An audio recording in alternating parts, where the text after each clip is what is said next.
Hola, ¿cómo están? Muy buenas tardes. El día de hoy tenemos otro evento más dentro de nuestro magno evento de la Semana por la Diversidad. Eh, bueno, les damos la más cordial bienvenida en nombre de la Comisión de Equidad de la Facultad de Ciencias a este conversatorio que lleva por título ¿Existen sesgos de género en la ciencia desde su construcción hasta ahora? Y el día de hoy tenemos la participación de la doctora Carmen Martínez Adame del Departamento de Matemáticas de aquí de la Facultad de Ciencias de la UNAM, la doctora Patricia Ramos Morales del área de Biología también de aquí de la Facultad de Ciencias de la UNAM, la doctora Tatiana Fiordelicio Col también del área de Biología aquí en la UNAM y la doctora Claudia Segal también del área de Biología de aquí de la UNAM. Todas son académicas con una gran trayectoria aquí en la facultad y en la universidad, eh, muy amplia y esta trayectoria, ya las hemos visto en otros conversatorios y pues siempre es un gusto tenerlas aquí. Muchas gracias por aceptar la invitación y también gracias a los servicios sociales que nos ayudan a ser parte de la transmisión y de la logística de estos eventos. Y para estar moderando junto conmigo tenemos a la profesora matemática Mariana Garduño Reyes, quien va a llevar principalmente toda la moderación. Y bueno, pues este conversatorio con nuestras académicas, en este caso, va a ser para conocer sus puntos de vista acerca de quién es el sujeto de la ciencia, cuál es el objeto de la ciencia. La ciencia tiene sesgos de género y si se han generado ciertas atribuciones y conocimientos científicos bajo ciertos sesgos de género o no, entre otras cosas que vamos a tratar aquí. Entonces, pues muchas gracias por estar aquí a nombre de la Comisión de Equidad de nuevo y el mío propio. Soy la doctora Carla Ramírez Pulido y aquí voy a estar con ustedes también conversando. Y adelante, Mariana. Hola Carla, muchas gracias profesoras. Bueno, como les comentó Carla, yo también soy profesora aquí en la Facultad de Ciencias. Ahorita estoy estudiando la maestría en género aquí en la UNAM. Y pues vamos a poner, bueno, para lo que yo estoy aquí principalmente es como para poner en la mesa como ciertos asuntos o sea, ciertos temas que me gustaría conversar, sobre todo con ustedes, con la trayectoria que tienen, con toda la experiencia que tienen. Les agradezco muchísimo que hayan querido participar en este conversatorio, a nombre de la Comisión de Equidad también, que nos está ayudando a poner todo esto aquí en línea. Entonces, les voy a poner la presentación con la que vamos a ir guiando esta plática. Si me pueden avisar cuando la pantalla ya se vea, si ya la alcanzan a ver, por favor. Voy a empezar a transmitir. También me escucho bien, ¿verdad? Ya, sí. Perfecto. Listo. Ahí está.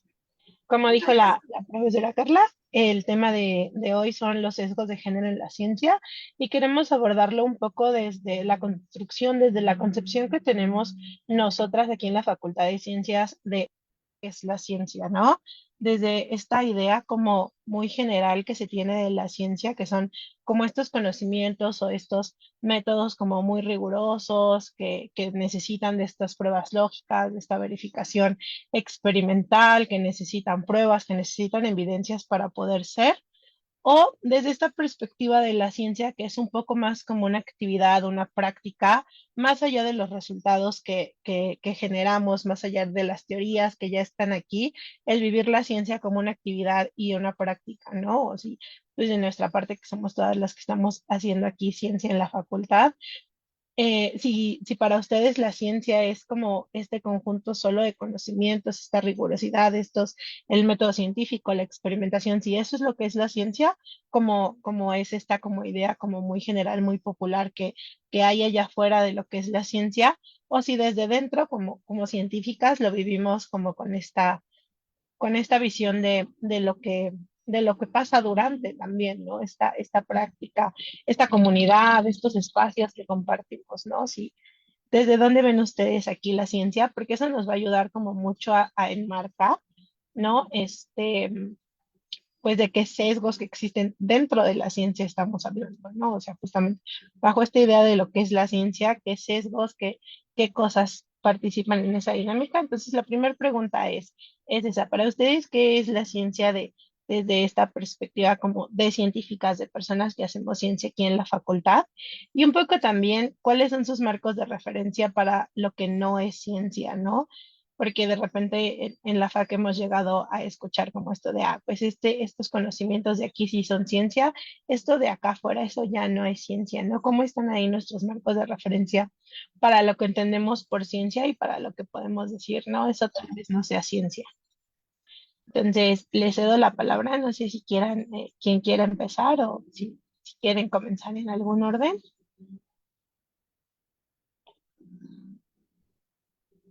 La profesora Tatiana levantó la mano para comenzar. No, pues porque la primera pregunta fue así ya matadora Sí, de sí, lo sí. compleja que está.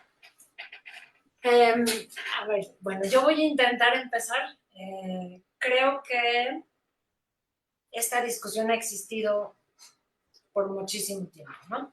Y creo que también esta discusión justamente de esta división tan tajante nos ha hecho hacer comentarios como el que tú dices, que las sociales no son ciencias, que la antropología no es una ciencia, que la historia no es una ciencia, la economía no es una ciencia. Y eso nos ha separado mucho de las carreras de los estudios más sociales y humanísticos, ¿no? Y entonces pues ya dijeron, no, es que estas son ciencias exactas y las otras son nomás ciencias o una cosa así.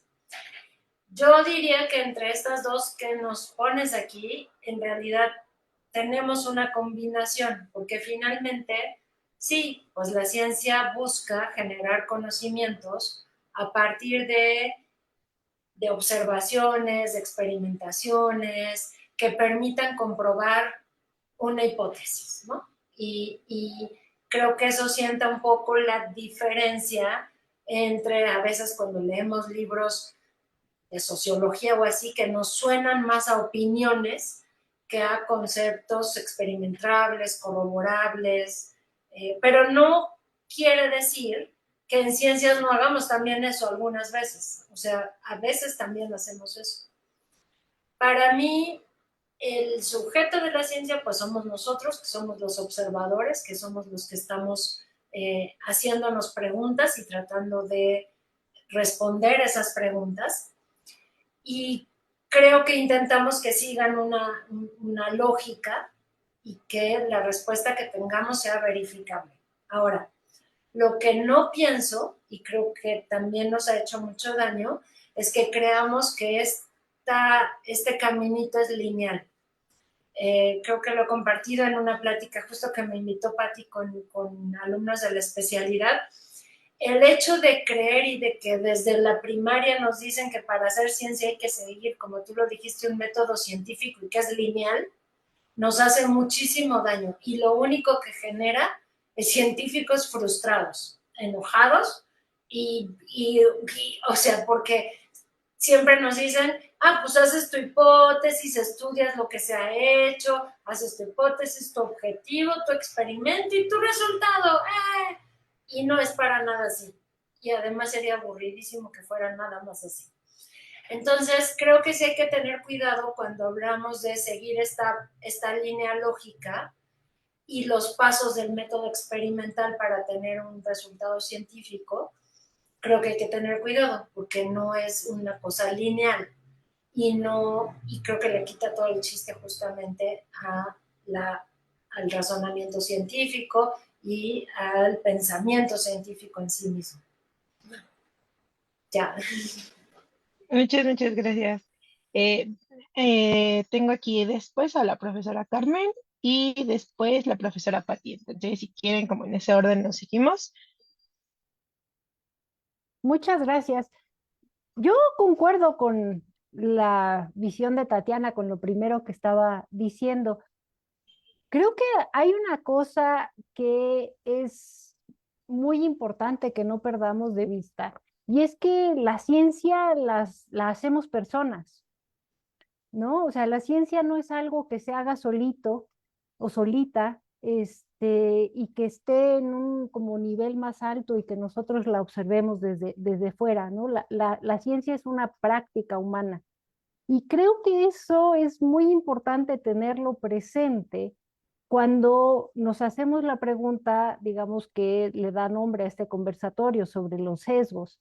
Porque si la ciencia la hacemos personas, pues es muy fácil que los sesgos que tengamos las personas se metan ahí, aunque no queramos, ¿no? Porque muchas veces no estamos ni siquiera conscientes unas mismas de que tenemos estos sesgos, sean de género o de lo que sea, ¿no?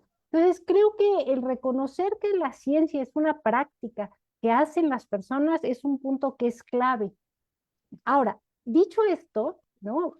Pensando en mis colegas en el departamento de matemáticas, pero no nada más aquí en la Facultad de Ciencias, sino en otras partes del mundo, creo que es una visión muy difundida, que mucha gente diría que es cierta, que la ciencia es algo muy, vamos, que lo que acabo de decir es casi falso, es decir, la ciencia es algo que está en algún lugar y que es pura, que es infalible, que es, ¿no? O sea, que no es algo en lo cual la práctica humana tenga un efecto. Y creo que esa visión de la ciencia como algo duro, rígido, inflexible, nos perjudica muchísimo porque no vemos que somos nosotras, nosotros, quien hacemos esta ciencia y creemos que es un ente raro en el cual podemos confiar ciegamente, justamente porque es algo como muy puro. Y creo que eso es una visión de la ciencia que limita bastante lo que pasa en realidad. No, no quiero decir que la ciencia no sea confiable, claro que lo es. Una vez que hay conocimiento, es conocimiento, pero ese conocimiento se produce a partir de lo que las personas hacemos o no hacemos, o pensamos o creemos, y esa se queda ahí metido, bien sea en la economía, en la biología desde mi punto de vista, o en las matemáticas, que a veces se cree que es como la más pura de todas y es así, ¿no? Está ahí para que sea descubierta. Y creo que esa es una visión de la ciencia que les hace mucho daño a todas las personas que la hacemos, porque no es la manera en la que la ciencia evoluciona, ¿no? O sea, la ciencia es producto de su historia, sea cual sea la ciencia que estamos trabajando. Eso es lo que yo quería decir ahora. Muchísimas gracias, profesora. Ahorita justamente voy a como recuperar todo lo que ustedes me digan para pasar a las siguientes preguntas, mucho en base a lo que me están diciendo. Entonces vamos a pasar a la siguiente participación, que es la de la doctora Patricia. Adelante. Muchas gracias. Sí, yo creo que es una pregunta compleja que da para la tarde de café y la semana del café y la vida del café, ¿no? Porque yo creo que la ciencia finalmente es un proceso que se disfruta. O sea, esencialmente, yo creo que no puede haber científico aburrido o que odie su trabajo. O sea, yo creo que esto es parte de lo maravilloso de la ciencia. Creo que algo de lo que hacemos nos invita a continuar haciéndolo. Y esto es, como decía Carmen, ¿no? Lo hacemos los humanos, efectivamente. Y la disfrutamos y la gozamos los humanos. Y es difícil hablar de ella porque puede ser un proceso sumamente amplio. Y entonces, para tratar de definirla, se ha buscado encontrar los elementos comunes que utilizamos todos los científicos. Y entonces a veces caemos en el extremismo de definir un procedimiento, como decía Tatiana, lineal, ¿no? El método científico, cuando realmente no podemos hablar del método científico, serían los métodos científicos. Pero me voy más que a la receta, digamos, que no se trata de seguir una receta. Yo creo que a una serie de atributos que van acompañando la actividad del científico. Siempre he dicho que el científico es como cualquier persona. Piensa igual, sintetiza igual, analiza igual, solamente que se entrena para hacerlo de una manera más rigurosa, con otros elementos y sobre todo buscando comprobar, si es posible comprobar, la información que pretende ser obtenida a través de estos métodos científicos, de estos procedimientos científicos, ¿no? Pero la forma de analizar o el análisis y la síntesis y demás, cualquier persona la hace. Y esto para mí es muy importante porque algo que a mí me interesa que los alumnos entiendan es que no se es especial por ser científico. ¿Sí? O sea, cualquier persona puede llegar a ser científico si eso es lo que le gusta, ¿sí? Si hay algo ahí que le apasiona. No, no hay ningún requisito adicional de que tener un IQ de tanto, porque no, para nada, o hacer las cosas de esta manera, tampoco. Yo creo que cualquier persona sería capaz de hacerlo. Y mientras más jovencitos, me lo hacen más fácil. Ya después entran otros elementos sociales que van coartando un poquito este gusto por la ciencia, pero yo creo que para empezar, pues sí, yo considero que la ciencia es algo agradable, disfrutable, em, ¿qué les diré? Que nos enriquece como personas, que nos hace buscar socializar lo que hacemos y lo que obtenemos, porque es tener como algo que queremos compartir con los demás, porque también queremos que los demás disfruten, ¿no? De lo que nosotros hemos encontrado o no, o otros han encontrado. Yo creo que la ciencia debe ser dinámica o es dinámica, es un proceso continuo, dinámico, inacabado, cambiante, sujeto a comprobación, pero aquí también creo que hay que ponerlo más amplio. No toda la ciencia es comprobable por experimentación. Hay una parte que sí, pero hay una parte que no, ¿sí? Porque si no, todos seríamos experimentales, cosa que no es cierto.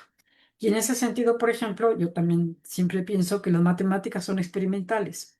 ¿Por qué? Porque finalmente pueden llevar a experimentar yo no sé si estoy diciendo una tontería, Carmen, ya tú lo compones, si un algoritmo, si un axioma, si un algo se puede demostrar, ¿no? A través de ponerlo a prueba en varias condiciones. Por ejemplo, obtener un límite, si es que tiende a cero, o tiende a infinito, o tiende a no sé qué. Y a lo mejor en algunos casos la respuesta tiene sentido y en otros casos no, ¿no? O nos encontramos con espacios no definidos, pues que simplemente no están definidos y que es para mí como el conjunto vacío, ¿no? Es el trauma infantil de mi conjunto vacío, que dices, ¿qué hay ahí? Pues nada, porque es vacío, pero no, no es tan sencillo. Pero bueno, creo que hay una parte de la ciencia que sí es netamente experimental y busca hipótesis y busca comprobarlas, pero hay otra parte que si bien puede derivar de su trabajo el elaborar las hipótesis, no necesariamente se es experimental. Y en ese sentido, por eso digo que la ciencia es muy amplia, ¿sí?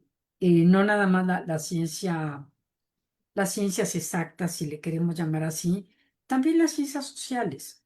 Sí, también ahí es esta discusión, yo creo que puede ser muy amplia, porque igual hay muchas aristas desde las cuales se puede analizar y discutir algún proceso, fenómeno o evento, ¿no? Ya, hasta ahí. Muchas gracias. Entonces, ya nadie, creo que ya todas participaron, ¿no? Sí, no falta la profesora Claudia. Pero pasamos a la siguiente o le paso el micrófono. ¿A lo que sigue? Ok, perfecto. ¿Por qué traje este como tema a la mesa? Justamente porque quería como un poco para que todos los que nos vean también entiendan justo, ¿no? Que desde dentro la ciencia no es este absoluto, este universal, este inamovible que está ahí, ¿no? Pero pues sí un poco porque la concepción que tenemos de la ciencia afecta mucho la construcción de esta, ¿no? Por ejemplo, algo que sabemos que sí le incumbe a la ciencia es el conocimiento, cierto tipo de conocimiento. Creo que por ahí todas mencionaron el conocimiento, que es como algo que nos interesa mucho. La epistemología es la rama de la filosofía justamente que se encarga de estudiar el conocimiento, qué es, cómo se genera y así. Si la epistemología clásica dice que para que el conocimiento se dé, necesita de tres agentes, un sujeto, quien está estudiando, un método, cómo lo está estudiando, cómo lo está conociendo, quién conoce, cómo lo está conociendo y el objeto, ¿no? ¿Qué es lo que está conociendo? Entonces, desde esta noción que tenemos de la ciencia, como este imaginario de la ciencia va a decir quiénes son sus sujetos, cuáles son sus métodos y quiénes van a ser sus objetos, ¿no? Va a delimitar, va a dar un marco para decir quiénes son, cómo vamos a conocer y qué es lo que vamos a conocer. Incluso como que cada ciencia tiene como su objeto particular, ¿no? Las mates tienen su objeto, la biología tiene su objeto y eso lo vamos como decidiendo.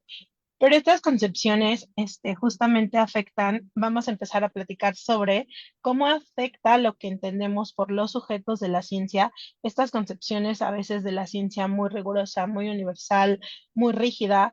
Y entonces por ahí les tengo una cita de Simmel que dice, supongamos que escribimos todas estas cosas consideradas como ideas absolutas con la palabra objetivo. Es todo lo que es objetivo, es todo lo que es racional, es todo lo que es exacto, todo lo que, entonces, estas palabras que solemos usar mucho o con las que solemos como relacionar mucho la ciencia. Si usamos una de estas palabras, nos encontramos entonces que en la historia de nuestra raza, la ecuación masculino igual a objetivo o igual a racional o igual a duro, ¿no? Es válida. Y algo que les contaba a las profesoras en nuestro conversatorio es que esta noción de objetivo siempre viene con su contraparte lo subjetivo. Esta noción de lo racional siempre viene con su parte lo emocional, como la idea de masculino siempre viene con su contraparte femenina. Y entonces lo objetivo es sinónimo de masculino, lo racional es sinónimo de masculino y lo subjetivo es sinónimo de femenino, lo emocional es sinónimo de femenino. Entonces, si las ciencias son esta concepción absoluta, objetiva y racional, pues los sujetos de la ciencia tienden a pensarse en masculino. Y para un ejemplo pongo esta imagen que tengo aquí donde todos podemos reconocer al científico, ¿no? Cuando hablamos de el científico, muchas veces pues este que está aquí en la foto se nos aparece, el buen Einstein, pero en el proceso de este imaginario masculino se nos olvida que ahí al lado de Einstein está Mileva Maric, ¿no? Su primera esposa, una de las primeras mujeres en doctorarse en matemáticas por la Escuela Politécnica de Zúrich y cuyas aportaciones a la teoría de la relatividad pues también fueron importantes, ¿no? Este trabajo de Einstein también tuvo su buena aportación de lo que ella trabajó, ¿no? Entonces, pues un poco la pregunta va en ese sentido. ¿Cómo es el imaginario del científico? ¿Cómo a ustedes les pintaron antes de empezar antes de entrar a estudiar lo que estudiaron, así cómo ustedes se imaginaban el ser científico? ¿Cómo se los pintaron allá afuera? ¿Y cómo ahorita todavía creen que allá afuera se entiende el cómo debe ser un científico o se percibe cómo debe ser un científico, ¿no? La sociedad cómo piensa que debemos ser nosotros. Si para nosotros existe un deber ser, ¿qué caracteriza a un científico, no? O sea, tiene que ser así, así, aguasa, ¿no? Entonces, un poco es como sobre eso, ¿cómo sienten ustedes que somos percibidos? Como, si ustedes creen que este imaginario que siempre tiende a lo masculino, pues sí es cierto allá afuera, y si es cierto acá adentro, ¿no? Entonces, vamos un poco como de esa pregunta, si les parece. ¿Quiere alguien comenzar con esta plática? Por ahí si quieren abrir su micrófono. Bueno, la profesora Claudia ya me alzó la Ajá, mano. Vamos con la profesora Claudia primero entonces. pues me toca. Bueno, creo que el ideario popular sí marca o marcaba siempre al científico como un hombre, lo objetivo como el hombre, lo subjetivo como lo femenino, en contraparte, etcétera, etcétera, ¿no?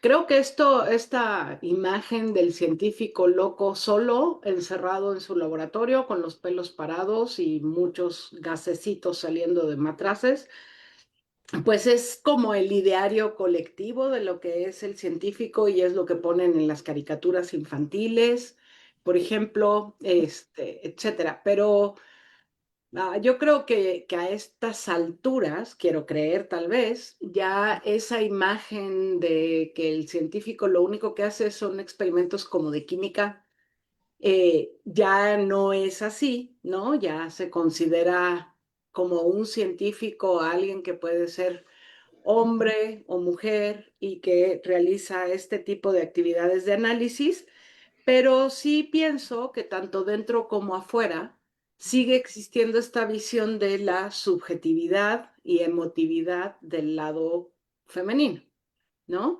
O sea, sí creo que todavía existe la visión de que si lo dice una mujer es menos confiable que si lo dice un hombre, aún en te llaman, Perdón.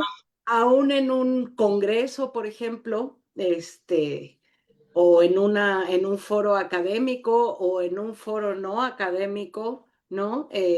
Se tiende como a hacerle más caso a los hombres que a las mujeres, definitivamente yo no estoy de acuerdo con esa visión, ¿no? Y por supuesto que ese sesgo sigue presente porque la autoridad sigue siendo masculina, ¿no? Lamentablemente. Y pues ya. Ok, ok. Vamos entonces con la participación de, ay, déjenme ver aquí quién alzó la mano La después. Pati. La Pati. Pati, de la profesora Patricia. Sí, bueno, sí. Adelante. A ver, yo creo que, efectivamente, creo que yo pensaría que todavía estas ideas continúan.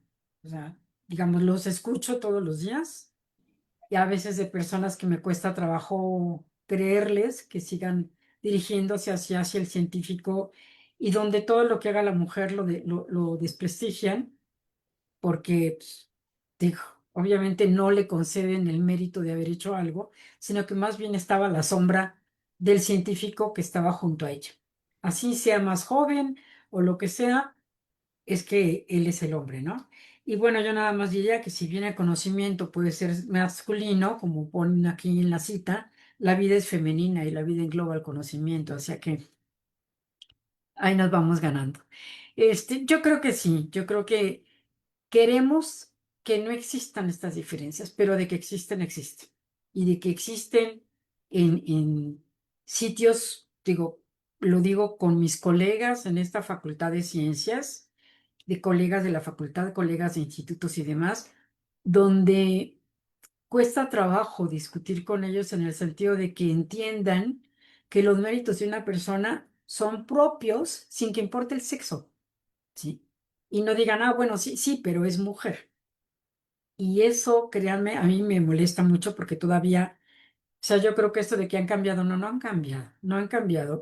Tal vez políticamente queremos mostrar que han cambiado, pero en la práctica yo creo que esto sigue siendo y sigue siendo dramáticamente frecuente, ¿no? Entonces, sí, o sea, seguimos pensando en que el científico es algo poco social, ¿no? O sea, aislado por allá, descuidado porque nada más vive hacia adentro de su cabecita, etcétera, etcétera, no se peina o no, pues no se entera de los chismes de la facultad o de los institutos o del país donde viva porque está en su mundo.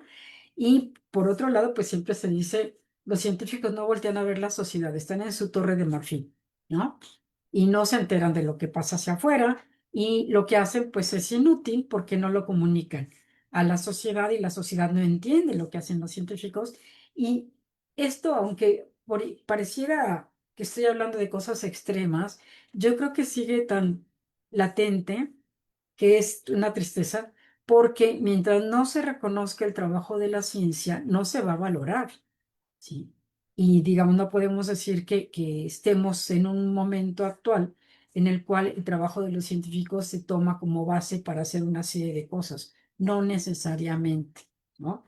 Entonces, sí, yo creo que, en mi opinión, creo que muchos de estos etiquetas acerca de lo que implica ser un científico se siguen manejando en el interior de las personas, aunque políticamente hablando se diga que no es así. En la realidad y en privado, lo que yo escucho de mis colegas es otra cosa. No. Sí, sí, sí, como que esas insinuaciones todavía son como sutiles, ¿no? O sea, ya nadie las hace explícitas, pero pues siguen como ahí jugando un poco. Por ejemplo, en esto como de las ciencias duras y las ciencias blandas, ¿no? Yo hace rato que platicábamos como de las ciencias sociales y cómo nos separamos, pues es una analogía como de lo duro y lo blando se me hace muy chistosa, ¿no? Es como, ¿por qué las ciencias blandas son blandas y las duras duras? O sea, ¿quién dijo eso, no? Ujú. Y por ejemplo, que también tiene mucho que ver con las brechas de género, ¿no? En estas ciencias duras donde la población es tan primordialmente masculina y en las ciencias blandas donde las brechas de género son más cerradas, son espacios donde muchas mujeres participan ahí y pues acá estamos como menos, ¿no? Vamos con la participación de la doctora Tatiana en este tema. Sí, bueno, espero mantenerme en el tema planteado en la diapo. Yo creo que justamente de entrada decimos el científico y entonces pues ya existe un genérico masculino, ¿no? Y tiene que ver justo con una cosa que estábamos platicando en la mañana todos aquí en el laboratorio, todas, que si uno cierra los ojos y te dicen, pues es un científico, inmediatamente tu imagen, la imagen que genera tu cerebro, pues es masculina, ¿no? Y de ahí la importancia, y justo lo decía una alumna, de construir el lenguaje. Y tenían una discusión muy interesante, porque, por ejemplo, otra alumna decía, es que presidente viene del ente que preside. Y justamente la alumna le decía, pero tú no te imaginas un ente que preside, tú te imaginas un hombre. En cambio, si yo digo presidenta, te imaginas una mujer. Entonces, creo que en la ciencia no queda fuera de esta necesidad de construir el lenguaje, que es una discusión muy fuerte que a muchos nos cuesta mucho trabajo, aunque lo intentamos fervientemente, nos cuesta mucho trabajo. Y yo hasta esta mañana entendí como por qué. Y es nada más como para reentrenar a tu cerebro a que cuando dices médico, no imagines solo un hombre y que no tuvieras que decir médica para que tu cerebro también imagine una mujer. Creo que cuando dices científico, tu cerebro inmediatamente imagina un hombre. No sé, creo que hay pocos o pocas que imaginamos otra cosa, ¿no? Porque finalmente también es el reflejo de una práctica lingüística, pero además creo que tú lo planteas aquí muy bien, va más allá. ¿Cómo se ve a los científicos? Bueno, pues con objetividad, racionalidad, neutralidad. Todos esos son valores que naturalmente, históricamente, son valores masculinizados. En cambio, emocional, subjetivo, intuitivo, pues son valores vinculados a lo femenino. Entonces, ya tenemos el lenguaje, más las terminologías que nos ponen femenino, masculino, y entonces cada vez más esta parte masculina va con todos esos elementos, pues finalmente grabando sobre la imagen hegemónica, pues de qué es un científico y cómo se debe hacer la ciencia. Y cuando todos los ejemplos siempre son así, y aunque ahora estamos intentando poner científicas, como que no hace match en el cerebro finalmente, y ahora con esta discusión que tuvimos en la mañana, entiendo que no nos acaba de hacer match porque hay muchos otros elementos del lenguaje, de las palabras que usamos para definir ciencia, que chocan con lo femenino, y ya no digamos con todas las demás diversidades, todavía, ahí ya además estamos hablando así de dos, y todas las demás diversidades ya ni siquiera entran en esta. Entonces, finalmente, pues sí, el lenguaje y la forma en que definimos las cosas opera en ese sentido. Ahora, y no sé si será tu siguiente pregunta, pero también entonces genera un sesgo sobre qué estudiamos, cómo lo estudiamos, qué es lo que decía Carmen, ¿no? Por ejemplo, en nosotros hacemos neuroendocrinología. Muchísimos estudios están hechos en machos, voy a decir machos porque son ratas o ratones, y luego a ver, no, pues en la mujer era diferente. Y eso te lleva a problemas muy serios en medicina, por ejemplo, porque los infartos son diferentes en los hombres y en las mujeres, y la forma que tenemos de definirlos está hecho para los hombres. Los picos hormonales son diferentes en hombres y en mujeres, pero la medicación está planeada en hombres. Entonces conlleva a muchos problemas que, como justamente también decía Carmen, te hace que no necesariamente en la ciencia somos así, objetivos, no sé qué. También hay sesgos que tienen que ver con qué estudias, cómo lo estudias, en quién lo estudias, ¿no? No sé si me pasé a la otra, perdón. Un poco sí vamos para allá, pero pues un poco es recoger todo esto. Entonces vamos con la participación de la doctora Carmen y pues sí, ahorita vamos para eso, de eso se trata. Gracias. Yo nada más quisiera decir dos cosas. Una, a raíz de lo que comentó Tatiana, a mí me parece que el uso del lenguaje es importantísimo, ¿no? O sea, creo que justo por esto, estas cosas que menciona Tatiana, creo que todas las personas aquí pertenecemos a la comunidad de la Facultad de Ciencias y hace 3 días nos dijeron que una bióloga era el mejor científico, ¿no? Entonces, eso creo que es algo que tenemos que activamente, ¿no? O sea, si se le está felicitando a alguien por su trayectoria de décadas, pues lo primero que podemos hacer es fijarnos que usemos un lenguaje adecuado, ¿no? Pero la otra cosa que yo quería decir justamente tiene que ver con esta idea de qué imaginamos cuando pensamos en una persona que hace ciencia. Y quisiera yo, bueno, vino a mi mente ahorita, hace algunos años, ya bastantes, 15 más o menos, se hizo un estudio en Estados Unidos. Se les pidió a infancias que dibujaran una persona que hace ciencia, ¿no? En inglés el término, como no tiene género, es más fácil, o sea, no hay que hacer este desdoblaje de una persona que hace ciencia, ¿no? Pero entonces se hizo este experimento con infancias de 3 años y después con infancias de 8 años. Y el resultado es muy interesante porque las personas que tenían 3 años, ¿no? Las infancias, dibujaron científicas o científicos que correspondían a su propio género, ¿no? Yo soy niña de 3 años, yo dibujé una científica, bueno, lo que yo entiendo, ¿no? Le puse colitas o cualquier cosa que hacía parecer que la persona dibujada era del mismo género que la infancia dibujándola. Y eso cambiaba para cuando se hacía este experimento a los 8 años, ¿no? A los 8 años mayoritariamente se dibujaban hombres.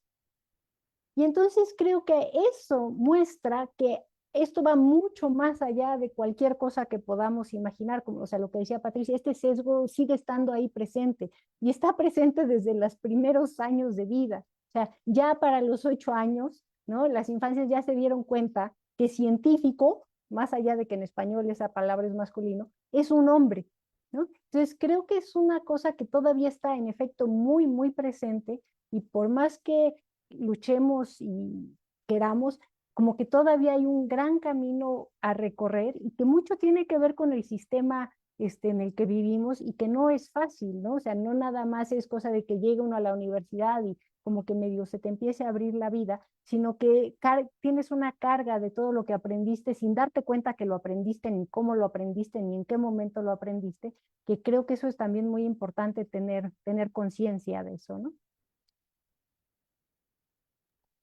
Sí, sí, sí, justo a eso vamos.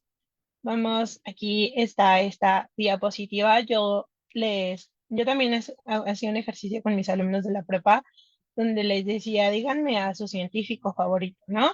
Y ya, la mayoría contestaba, pues casi siempre, nombre, Newton, Einstein, Darwin, ¿no? Por ahí. Luego les decía, díganme a su científica favorita, ¿no? Por ahí Marie Curie siempre sale como a defendernos un poco, ¿no? Por ahí algunas Marie Curie, todavía creo que Ada todavía me lo llegaron a mencionar. Y después les dije, díganme su científica o científico no europeo favorito. O sea, alguien que no sea de Europa, ¿no? Alguien que no sean esos europeos, más complicado, ¿no? Por ahí todavía, en matemáticas creo que todavía por ahí está Ramanujan, está Marim, y así, y luego les decía su científico afrodescendiente favorito, un poco para también hacer visibles estos sesgos, como que van más allá nada más del género, sino que también tienen que ver o su científico mexicano favorito, ¿no? O sea, alguien de aquí de México, ¿no? Por ahí sí, una de mis alumnas me dijo así como yo les decía su matemática mexicana favorita y uno así es algo, dijo Mariana, ¿no? Pero yo así como ok, bueno, legal, pero como esta parte, ¿no? Entonces justamente vamos a eso, a lo que me decían, a la importancia de lo simbólico, ¿no? A la importancia de todos estos como mensajes que se dan en lo social, en el imaginario colectivo, que se nos dicen desde que somos pequeños, se refuerzan, los interiorizamos y nos llevan a este tipo de situaciones. ¿Cómo nos afectan a las personas que hacemos ciencia, no? Si nosotros no nos sentimos como personalmente como tan científicos, ¿no? Si de repente uno se siente y dice, pero pues yo también soy científica, ¿no? O por ejemplo, esto de que para ser científico tienes que ser alguien muy, muy célebre, ¿no? O sea, si no tienes un teorema con tu nombre, si no tienes una teoría con tu nombre, si no, entonces ya no somos científicos, ¿no? Ya no tenemos como esa autoridad epistémica, le voy a llamar, ¿no? O sea, no eres un sujeto de conocimiento científico, no eres un sujeto que hace ciencia, un poco cómo es que nos afectan todas estas cosas a nosotros personalmente, nos afectan en nuestra práctica, si ustedes sienten que sí es algo que con lo que nos tenemos que enfrentar, algo con lo que tenemos que trabajar todos los días. Ya un poquito me dieron como sus respuestas en este tema, pero pues por si ahí en medio hay algo que quieran como abonar a esto de cómo lo simbólico afecta nuestra práctica diaria, ¿no? ¿Alguien que quiera empezar o como abonar en este sentido? Pues La yo, profesora Claudia. me cuesta encontrar la manita ahora en el Zoom. O sea, sé perfecto dónde está, pero me cuesta trabajo. Bueno, por un lado, sí es mucho más fácil nombrar científicos, hombres europeos o gringos, también es fácil, ¿no?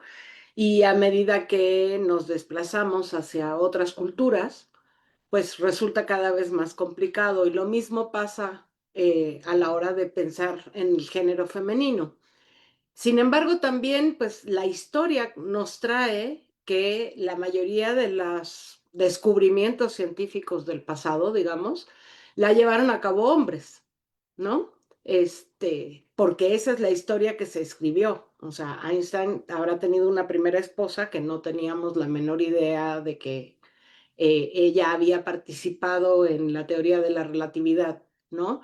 O sea, muchas mujeres que, por supuesto, que hicieron ciencia, ¿no? Pero, pues, quien trascendió finalmente fue el hombre.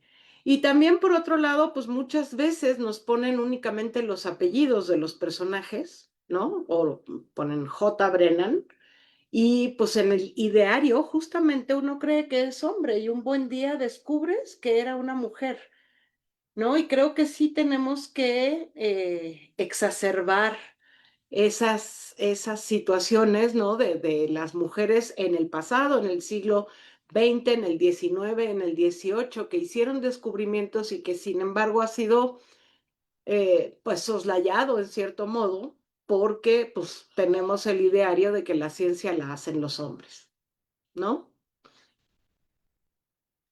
Sí, sí, sí. Por ejemplo, en mates hay un solo teorema nombrado por una mujer. Es el teorema de Noether y hasta que no me dijeron es Emmy Noether, yo decía el teorema de Noether y uno asume en el imaginario que es un hombre. Entonces de repente es como de no es Emmy Noether y es el único teorema que yo conocí durante la carrera con el apellido de una mujer. Entonces sí, sí, sí. Listo, vamos con la participación de la profesora Patricia. Sí, sí, retomando un poco lo que menciona Claudia, efectivamente muchas veces no sabemos quién es a quien estamos leyendo o adjudicamos un conocimiento a una persona, por ejemplo, en el caso de las mosquitas con las que yo trabajo, se dice que el primero que trabajó con ellas en un laboratorio fue Morgan, y eso es falso. Sí, fue una mujer, fue Mary Stevens, que describe a los cromosomas de los tenebrios por un lado y de las moscas por otro lado. Identifica cromosomas heteromórficos que más adelante vienen a asociarse con el sexo. Sí, esto lo hace Mary Stevens y no se conoce. Pero la otra cosa que es muy común en la ciencia, pues, es esto de los artículos o los reportes científicos, donde uno puede leer Morgan, Morgan, Morgan, Morgan, pero sucede que en muchos países la esposa tiene el mismo apellido que el esposo, ¿no? O sea, asume el apellido del esposo. Ya cuando uno se pone a estudiar un poquito a la ciencia como tal, te das cuenta de que ese Morgan no es él, es ella. O sea, la esposa de Morgan, por ejemplo, el padre de la genética de las moscas, pues sucede que ella también hizo varias de las publicaciones y, por cierto, publicaciones bastante más complejas y sofisticadas que fueron producto del trabajo de su esposa, no de Morgan. Y así ocurre en muchos campos, ¿sí? Lo que pasa es que asumimos que, bueno, Morgan es Morgan y pues, famosísimo, ¿no? Y entonces todo se lo ponemos a él, pero sucede que no. Entonces, también por eso es importante cuando hablamos del entorno social de la ciencia, el que conozcamos el entorno social, el momento histórico y que nuestros alumnos también sepan de dónde viene el conocimiento, precisamente para poderlo ubicar mejor, ¿no? Ujú. Sí. Vamos con la participación de la profesora Tatiana. Yo sí entiendo por qué decimos estas cosas de nombrar a las científicas, a los científicos, científicas de América, negros, negras, pero ahora lo estoy reflexionando un poco más allá y me parece que no solo tiene que ver con esto que están diciendo las tres, que, que, que no los tenemos en mente, que no se han visibilizado, pero creo que vas más allá, creo que son muy pocos, muy pocas. Y entonces creo que deberíamos también empezar a abrir la discusión, no solo de que no se visibilizan, sino que históricamente han sido muy pocas y pocos. ¿Por qué? Pues porque justamente la ciencia está hecha para el hombre blanco de Europa y el gringo de acá y el no sé qué. Entonces, también siento que, no sé, ahora que nos estoy escuchando, al mismo tiempo estoy pensando que en los últimos tiempos hemos justamente achacado a la invisibilización el problema, pero en realidad el problema sigue siendo el mismo que tenemos desde toda la vida, y es que las condiciones para que las mujeres, los diversos, los negros, los asiáticos hagan ciencia es muy compleja, es muy difícil, y por ende, pues sí, si tú me pones una lista, yo que tengo además pésima memoria de nombres, pues si tú me pones una lista y me haces esa pregunta, voy a sufrir y voy a decir, ay, Dios mío, quiero decir una científica, y voy a intentar recordar nombres y voy a tenerlos contados con los dedos de la mano. Y de hombres voy a tener así una lista enorme. Tampoco me voy a acordar de los nombres de los hombres, pero estoy segura que es una lista enorme. Y más las otras preguntas que hiciste. Entonces, claro que sí, efectivamente, hay que visibilizarlo, hay que rescatarlo, hay que darle,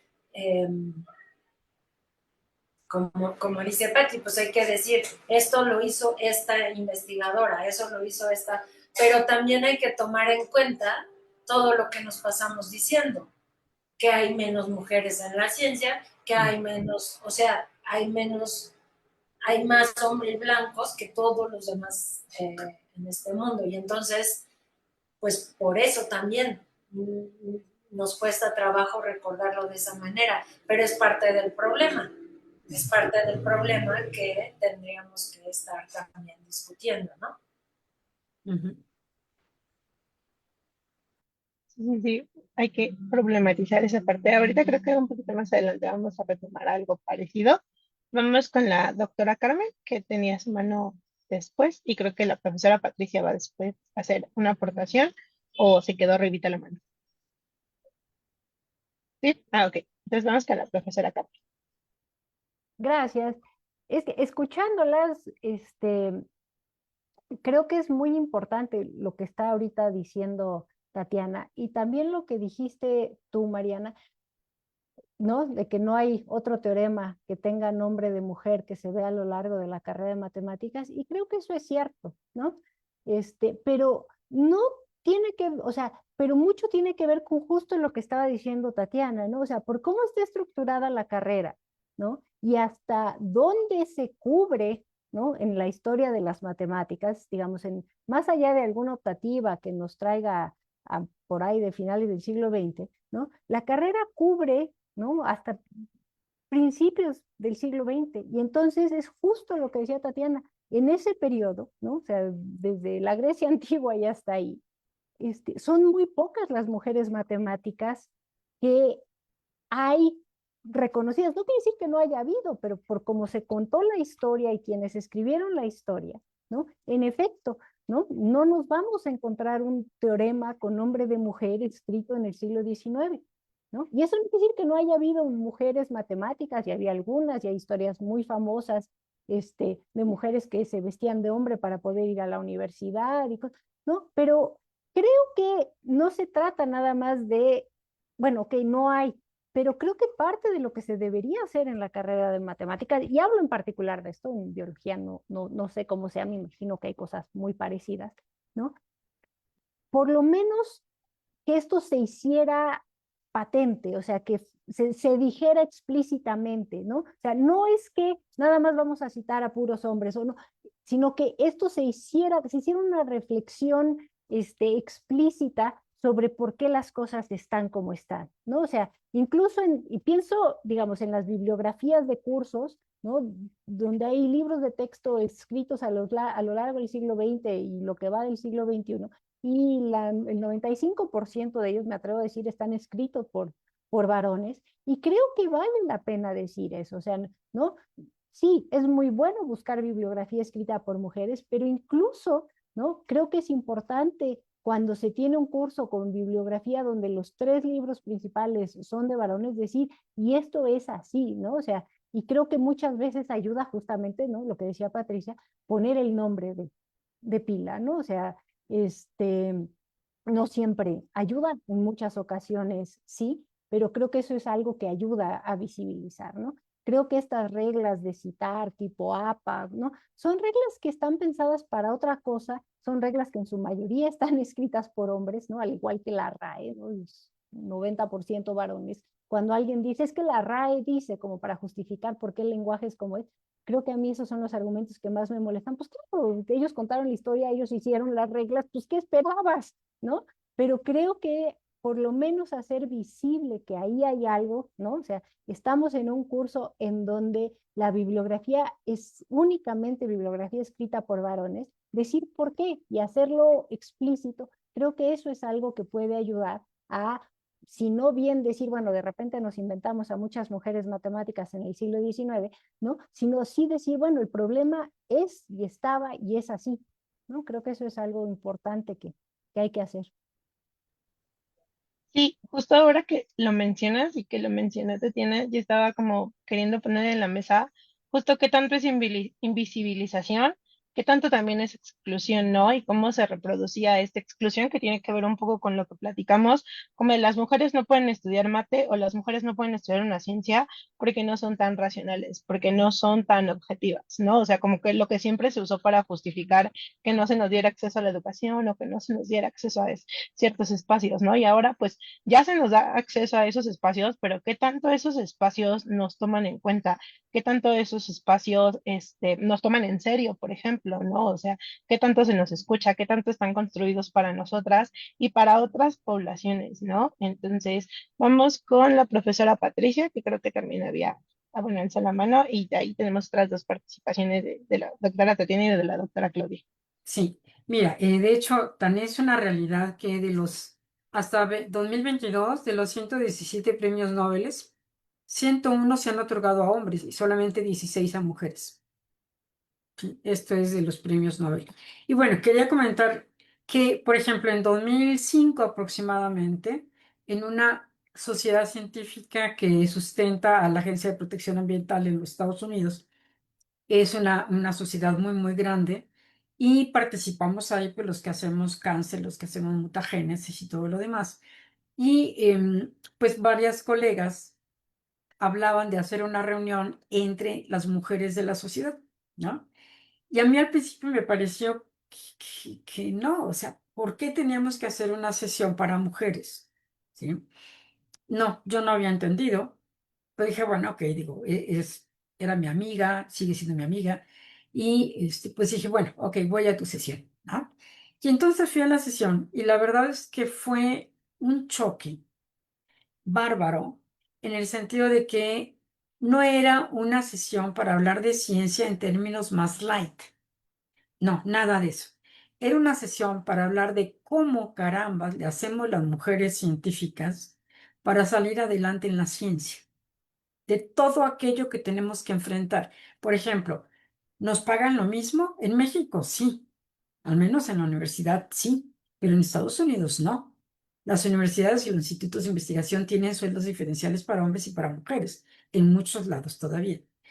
Sí, era igual conseguir un grant siendo hombre o siendo mujer. O sea, por ser mujer te lo dan más fácil o al contrario, te cuesta más trabajo, ¿no? ¿cómo le has hecho para ser mamá? Y así una serie de cosas de las realidades cotidianas que todos entendemos, que sobre eso nos enfrentamos todos los días. Y algo que me pareció muy interesante es que en ese momento el presidente de la sociedad a la que me refiero era un hombre. Y él, aunque la sesión estaba dedicada a las mujeres, pues él quiso estar, ¿no? Por ser el presidente, dijo, pues yo voy a estar ahí. Y estaba ahí, estuvo escuchando y demás, y al final, cuando salimos, dijo que de verdad estaba horrorizado, porque nunca se había puesto a pensar, ni había sido consciente de qué tan difícil era hacer ciencia para las mujeres. Así que realmente estoy apabullado, ¿no? Porque pues hacer ciencia para todos los demás es así como que muy, muy tranquilo, muy, o sea, no pasa nada. Pero aquí el entender que desde que el hijo se enferma, aunque sea una pareja de investigadores, quien se va a hacer cargo del hijo enfermo es la mujer, no el investigador hombre, ¿no? Sino ella. Y así una serie de cosas en las cuales es evidente que hay un gran sesgo en la demanda de tiempo, de atención a los hijos, del entender, por ejemplo, si puede tener un grant porque se lo gane o porque se lo dan. Y ese se lo dan, pues entendemos muy bien que estamos hablando de otra cosa, ¿no? Y así, entonces, realmente creo que, digo, eso fue una idea que hasta la fecha se mantiene y ha enriquecido mucho esta sociedad. El entender que no tenemos que decir que no nos cuesta trabajo, claro que nos cuesta trabajo, pero más bien era compartir los tips de cómo le hacemos inclusive en las discusiones de conferencias y todo para hacernos presentes. Y algo que nos decía una investigadora es, ella hacía hasta lo imposible por ser la primera que hablara. Y si de plano alguien se la ganaba, entonces decía, bueno, lo que dijo fulano es importante, pero también se olvidó de decir tal, tal, tal, tal. Y a raíz de ahí, entonces empezaron a dirigirse a ella porque había tomado la batuta de la discusión. Bueno, todas estas cosas que de verdad yo ese día y esos días y esos años empecé a descubrir una realidad que yo vivía, pero que no me había dado cuenta que vivía. Y eso es bien importante. Yo creo que muchos de nosotros vivimos en esas condiciones y no somos conscientes de todas las marionetas que hacemos para lograr estar en el trabajo y hacerlo bien, ¿no? Y por la misma razón, pues no consideramos que sea algo que haya que hacer explícito. Ahora sí que mis problemas yo los resuelvo. Y yo creo que no. Yo creo que parte de lo que tenemos que hacer es socializar esta parte para tratar de encontrar las mejores condiciones de aquí en adelante para todas, ¿no? Gracias. Sí, sí, claro. Y como de repente como que esa dimensión de la ciencia pues no se habla porque de repente pues esta idea como de que la ciencia es el conocimiento y el experimento y así pues no toma en cuenta esta dimensión, ¿no? Y a lo mejor no la toma en cuenta porque para los hombres no es importante esta dimensión social, esta dimensión práctica y ellos son los que siempre decidían qué era lo importante, ¿no? Ujú. Entonces, pues ahora, pues ya con nosotras aquí, como usted dice, ¿no? Con nosotras hablando de lo demás que le incumbe a la ciencia, pues esa parte social es algo que también estamos visibilizando. La profesora Claudia va a hacer otra participación. Adelante. Sí, yo justo quería tratar un tema muy similar, no en una sociedad científica, sino en nuestra vida cotidiana. Me parece que todavía nuestros compañeros de el sexo masculino no se dan cuenta. O sea, hacen paneles de discusión donde tú los ves y dices, esto es un club de Toby, ¿no? A la hora de pensar en biología se asignan 2 profesores por cada grupo, ¿no? A la hora de elegir al profesorado para cada grupo, no se fijan si va a ser un club de Toby o no, ¿no? Y es muy común, ¿no? Que te encuentres que ponen a tal con tal, pues porque las áreas disciplinarias son diferentes, pero podemos hacer un esfuerzo más allá y tratar de poner una pareja que esté formada por una persona, un profesor del sexo masculino y una profesora del sexo femenino o un profesore, pues, pero que esté más variadito, ¿no? ¿Cuántas veces hemos visto que se invita a la mesa de discusión sobre el tema de la menopausia y en la mesa hay 6 varones, ¿no? Exacto. No creo que necesariamente tenga que haber una mujer por el hecho de que nosotras sí lo vivimos y ellos no, ¿no? Porque entonces no podríamos hacer nada forense, por ejemplo, porque pues no vamos a invitar a un muerto para que nos explique lo que es ser forense. Sin embargo, es el simple hecho de no pensar en hacer esas mesas, o sea, si son 6 hombres los expertos en menopausia, está bien, pero ¿están seguros de que ninguna mujer está a su altura? ¿No? Que también podría participar en esa mesa. O sea, creo que sigue sin pasárseles por la cabeza a nuestros colegas que buscamos que haya presencia de ambos sexos, ¿no? Me confundo entre sexo y género, me disculparán, pero ya sé que es sexo lo correcto, ¿no? Creo que eso sigue súper presente porque cada vez que le digo a un colega, oye, en tu seminario no hay ninguna mujer. ¡Ah! Ay, sí es cierto, ¿no? Es como, o sea, de veras no hay ninguna mujer que sea una experta en el tema. No, sí hay un chorro, pero no se te ocurrieron, ¿no? Entonces, esto sigue prevaleciendo, ¿no? Aunque en la UNAM ganemos lo mismo, sigue siendo perfectamente actual. Ya, nada más. Yo sé Yo, poquito, Juana.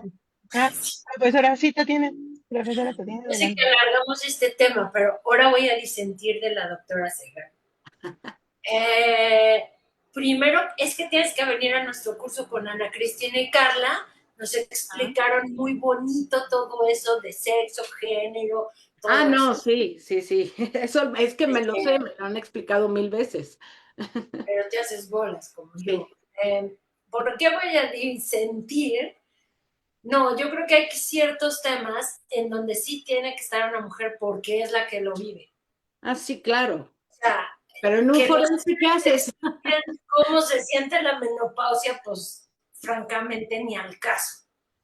Entonces, si van a meter cosas de neuroendocrinología, no sé qué, ok, pero quien organice esa mesa necesariamente tiene que poner a una doctora o así una mujer, no solo porque de verdad es que si hay muchas mesas o que te ponen a un ponente hombre a explicarte menstruación. Bueno, caray, que no pueden encontrar una doctora que hable de menstruación, pero como eso me hace recordar muchas cosas que sí son también sesgos de tecnología.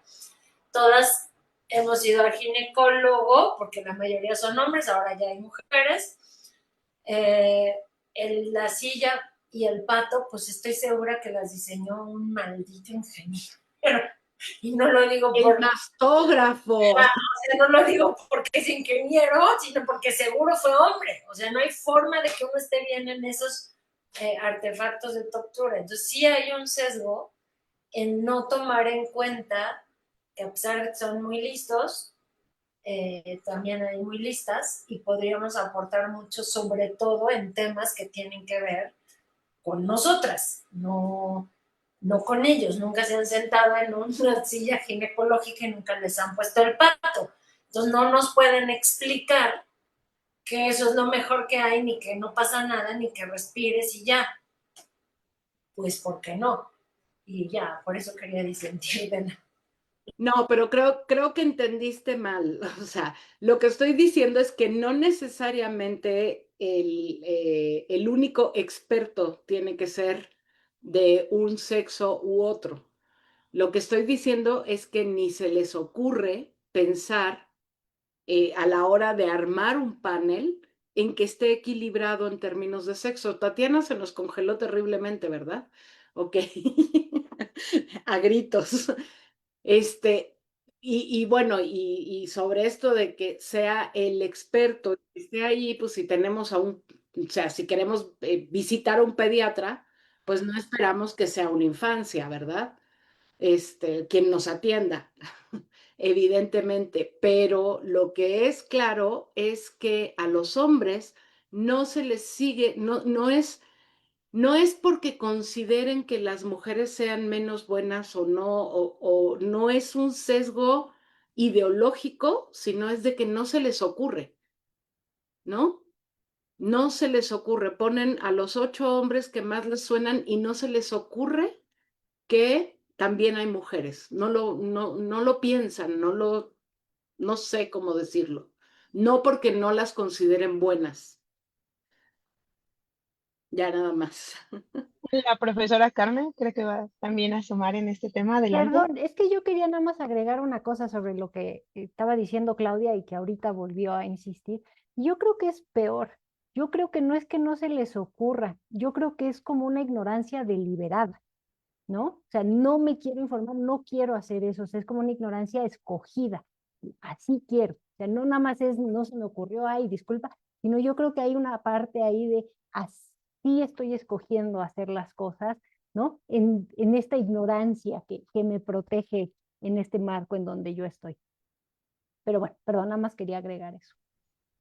Sí, claro, yo, por ejemplo, siento que es un poco como, pues como lo que platicábamos, ¿no? Que lo universal siempre ha sido como lo masculino, o sea, como el humano siempre ha sido como pensado con el hombre, y pues para nosotras sí es como de, oigan, pues existimos, ¿no? Pero a veces para nuestros compañeros, pues es muy fácil como seguir en esa línea, ¿no? Donde el universal son ellos, donde la referencia son ellos, y de repente, pues hacerse un ladito en eso es como chistoso, ¿no?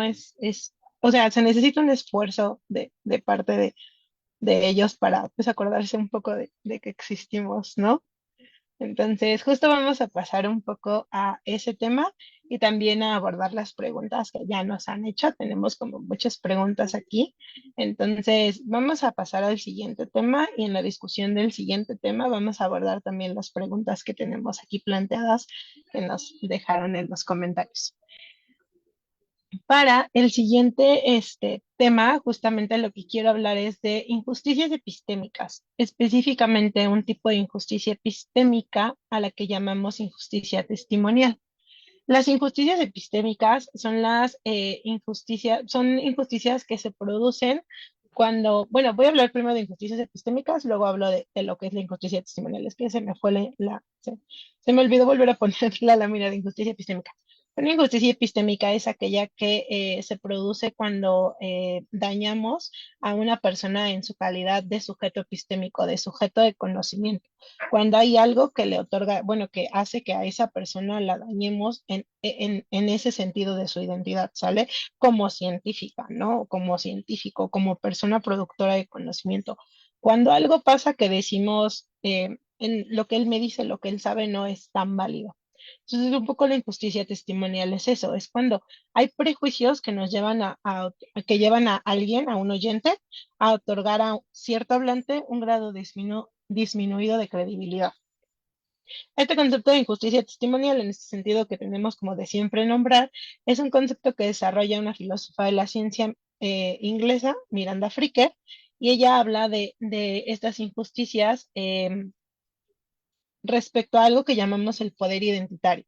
El poder identitario es un poder que no ejercemos nosotros, sino que se ejerce en el imaginario de las personas. Es el poder que atribuimos en términos como epistémicos de credibilidad o de autoridad a ciertas personas, como esto de que a veces los hombres tienen más autoridad para hablar de ciertos temas, ¿no? O se les da más importancia. Y que no tiene que ver con cómo te presentes tú o con tus certificaciones, tus credenciales, tus títulos, sino que tiene que ver simplemente con el imaginario identitario de alguien. Si alguien te percibe como mujer, entonces tienes ciertos prejuicios porque eres mujer. Si alguien te percibe como hombre, tienes ciertos prejuicios porque eres hombre. Si eres una persona racializada, entonces esa persona tiene ciertos prejuicios en contra de ti porque eres una persona de color o una persona de las características que sea que tenga, pero respecto al prejuicio que él tiene sobre tu identidad. Incluso cuando llegas a decir que si eres una mujer lesbiana, o si eres un hombre, si eres un hombre gay, ¿no? Incluso este tipo como de detalles que juegan no en cómo somos o cómo nos percibimos o en quiénes somos, sino en cómo nos lee la otra persona. Eso crea estereotipos, eso crea perjuicios y entonces en estos intercambios donde yo estoy tratando de transmitir conocimiento a alguien, estos prejuicios me van a jugar en contra de parte de quien me está escuchando, me van a desautorizar en mi condición de sujeto epistémico, voy a perder credibilidad y el conocimiento que le estoy transmitiendo, pues no se va a dar, ¿no? O sea, por más que yo le quiera decir a mi alumno, oye, no, esa no es la definición del vacío, él dice, ay, no, ella no sabe de lo que habla porque es mujer, no le voy a creer, al rato le voy a preguntar al profe porque él seguro sí sabe, ¿no? Sí, entonces ya no importa cuánto yo le quiera como explicar algo a mi alumno, pues mi alumno no me va a hacer caso, ¿no? Entonces, hablemos de este tipo de injusticias que tienen que ver con el poder identitario y lo que yo quiero preguntarles justo es si ustedes creen que estas injusticias sucedan, si esto es un poco de lo que hemos estado hablando, sobre todo como para nombrarlo, ¿no? A veces hablamos de que de repente no sabemos nombrar las violencias que vivimos hasta que alguien nos las explica, como cuando no entendíamos que nos dieran piropos en la calle o que nos chiflaran era acoso, ¿no? Y de repente alguien nos dijo, oye, eso es acoso, y entonces tú dijiste, ahora ya es un delito tipificado, ¿no? Entonces, en este sentido, les presento este concepto de injusticia testimonial para hablar un poco de estas vivencias que hemos tenido en la facultad y para hablar un poco también de las preguntas que nos están haciendo, ¿sale?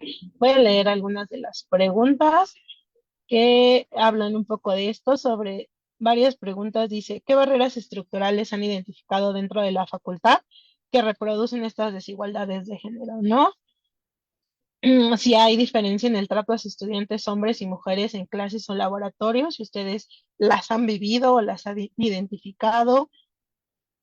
A lo de las estrategias para prevenir y eso vamos a ir después. Entonces, ahorita nada más como identificar estas violencias. ¿Qué estereotipos de género creen que sigan influyendo en la forma en que se valora el trabajo académico de la facultad, ¿no? Si todavía hay como estereotipos de género que nos digan qué trabajos o qué conocimientos son más importantes, más válidos que otros.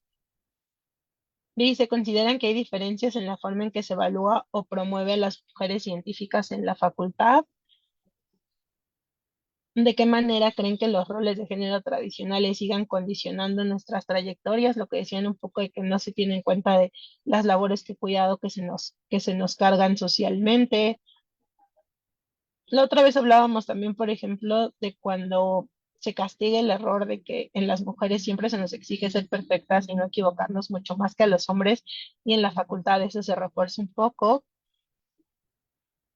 Y lo de los mecanismos lo voy a abordar después porque pues, las propuestas para corregir todo eso es el siguiente tema. Entonces, ahorita nada más vamos a hablar como de estos estereotipos, cómo juegan en la facultad, si han identificado este tipo de injusticias, este tipo de violencias, qué tanto son estos sesgos a raíz de ciertos tipos de identidades, el ser mujer, el ser no heterosexual, ese tipo de cosas. Entonces, no sé, por aquí ya tenemos manos levantadas. La primera que tengo aquí es la de la doctora Patricia. Entonces empezamos con usted, doctora. Sí, gracias. Mira, yo creo que aunque obviamente queremos hablar de esto en el contexto de la facultad, el problema es mucho más amplio. Y obviamente cuando las personas acceden a la facultad, ya traen una serie de prejuicios o de estigmas con los cuales se manejan, pues, ¿no? Y inclusive regresando a los ejemplos que habíamos visto hace ratito, por ejemplo, ¿cómo se llama? El pediatra, ¿no? Un pediatra en una familia que el niño hay que llevarlo con el pediatra, ¿no? No es con la pediatra, es con el pediatra, ¿sí? Para que le explique a la mamá cómo amamantar mejor. Y eso uno se queda así como que, a ver, espérate tantito, ¿cómo estuvo eso? ¿No? Sí, porque para la familia lo que diga el médico tiene más valor, ¿sí? Porque es el hombre. Y esto es algo que, digamos, no lo estoy inventando, lo veo. De repente lo veo y dices, bueno, a lo mejor en cualquier otro tema no diría yo nada, pero estamos hablando de una función biológica que nunca en su vida va a experimentar ese doctor por más que le estudie, ¿no? Y que en ese sentido, pues se me hace incongruente que las personas le confieran a él que seguramente lo que él diga tiene más valor que el valor que puede tener si se los dice una pediatra, ¿no? Eso por un lado. Y obviamente cuando los alumnos, las alumnas entran a la universidad y y pues los mismos colegas que ya están aquí también desde hace mucho tiempo, yo creo que aquí es ¿cómo les diría? A pesar de que estamos en una comunidad de científicos, donde uno pensaría que la gente va a tomar sus decisiones utilizando las herramientas que como científico tienes o has aprendido, ¿no?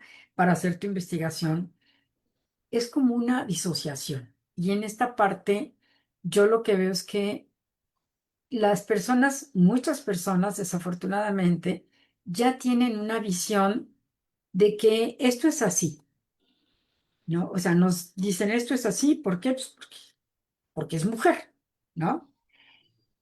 Y ni siquiera se toman la molestia de averiguar, de indagar, de enterarse bien de lo que puede estar alrededor de alguna situación, porque no es necesario. O sea, no es necesario, ¿por qué? Porque es una mujer. O sea, asumen que existe una cierta responsabilidad o una cierta culpabilidad en una persona que es mujer y ni siquiera vale la pena indagar si esto es cierto o no. ¿Sí? Ahora, esto, digo, lo comento aquí y menciono a personas de la facultad porque lo he visto directamente, lo he escuchado directamente, pero no es porque sea exclusivo de nosotros, como decíamos, el problema es mucho más amplio, ¿no? Es un problema de cultura social en donde no se reconoce lo que hace la mujer. Y obviamente es difícil que digamos, bueno, pero aquí estamos en la universidad, aquí sí se va a reconocer. No, mentira. O sea, tampoco, ¿no? Y estas etiquetas de que esto es así porque seguramente se lo dieron o lo que tú quieras, pero no porque tenga el mérito de haberlo creado, de haberlo sostenido, de haberlo buscado y trabajado para hacer algo. No, no, no, no hay esta intención de enterarse, porque no es necesario. Y lo más doloroso que yo he visto es que no necesariamente estoy hablando de hombres, es la crítica de la mujer hacia la mujer, donde, digo, si esta es la forma de proceder, pues deberían de aplicárselo también ellas mismas y entonces pensar que toda su trayectoria se las dieron, ¿no? Pero no es así. O sea, para esta persona seguramente se lo dieron, ¿sí? Porque es incapaz de hacerlo de otra manera. Y ni siquiera, como les digo, se toman la molestia de enterarse, de documentarse o lo que tú quieras. Y eso es lo que a mí me ha dolido más, ¿no? El que sean mujeres las que se manifiesten así. Ya no nada más los hombres. Y eso es, yo creo que lo más terrible que uno puede estar escuchando aquí, ¿no? Gracias. Vamos con la doctora Claudia. Ok, en cuanto a las cosas que pasan en la facultad, yo hoy fui al baño y me encontré con que nos los tapiaron de arriba abajo, ¿no? ¿Por qué? Pues porque aparentemente esos agresores que son perpetradores, que, bueno, por las grabaciones que han ocurrido en la facultad, y me recordó mucho el mismo fenómeno que observamos en el transporte público, ¿no? En el que hay que separar a los hombres de las mujeres porque los pobrecitos no se pueden aguantar, pobrecitos están enfermitos, ¿no? Y se les puede dar tentación agarrarle la nalga a una mujer, o les puede dar tentación, si está abierto el baño, pues tomar una fotografía y subirla a una página porno, y entonces se castiga a las mujeres, ¿no? O nos mandan a un rincón a los primeros dos carros, o ahora nos encierran de manera infecta en el baño, que verdaderamente, o sea, en lugar de educar, prevenir, castigar incluso, lo que se hace es segregar, pero segregar a la víctima. Me pareció verdaderamente espantoso que nuestros baños ahora se hayan convertido en esas cárceles, ¿no? Pero verdaderamente infectas, o sea, el olor pues no se disipa, ¿no? Pero además te da claustrofobia estar allá adentro para evitar que un tipo que está mal de su cabeza tome una grabación. Me parece el colmo. O sea, se puede prevenir, se puede educar, se puede castigar al que lo hace, pero no, la castigada tenemos que ser las mujeres.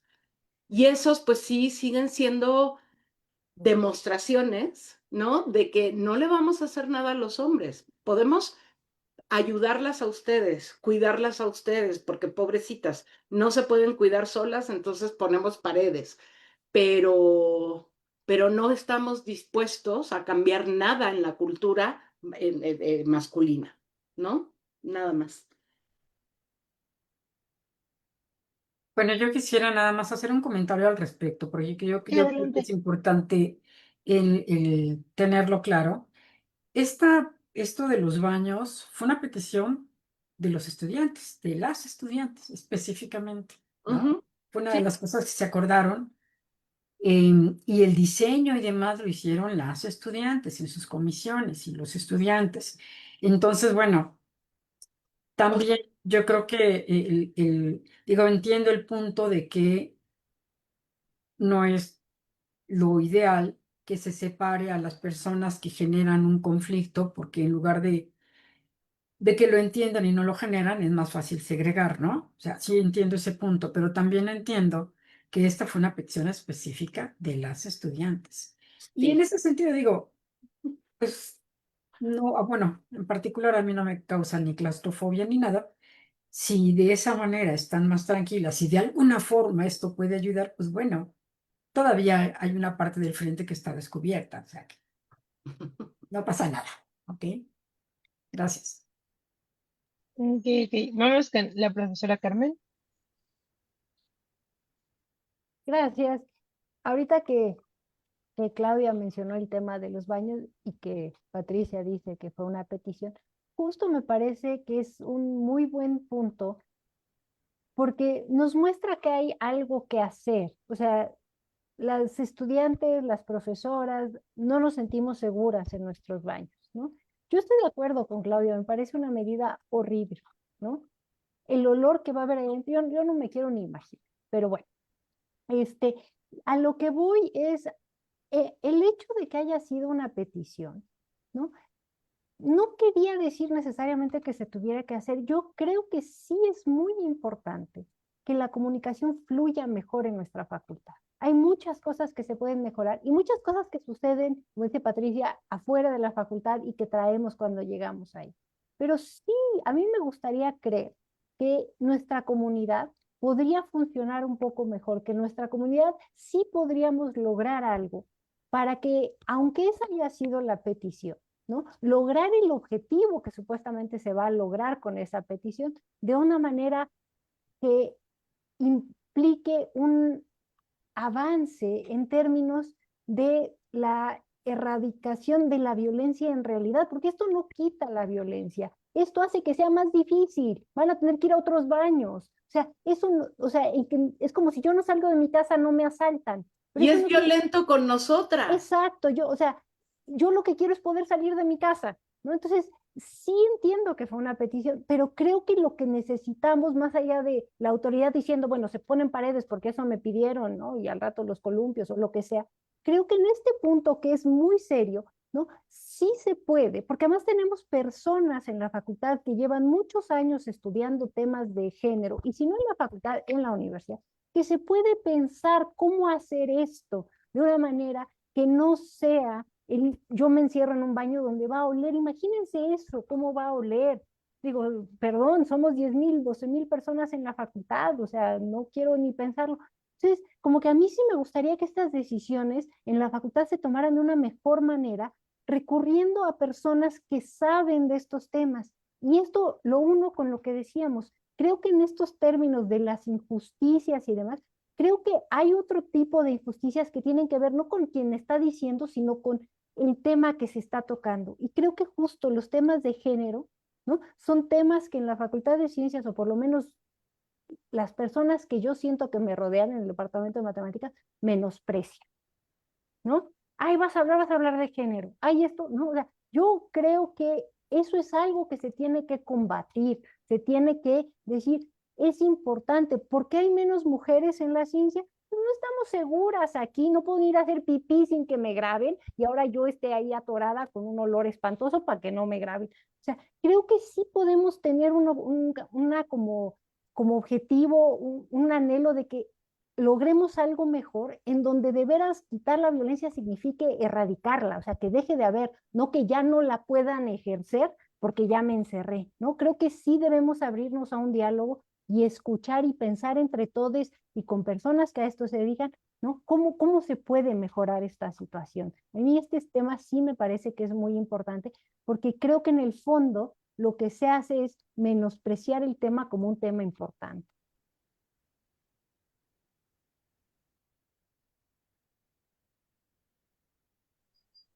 Justo creo que eso da respuesta como a varias de las cosas que nos preguntaron sobre, pues, como estos mecanismos que preservan estas injusticias, que contribuyen a la reproducción de estos sesgos, ¿no? La forma de reproducirlos es no queriendo verlos, no queriendo escucharlos, no queriendo tener nada que ver con eso, ¿no?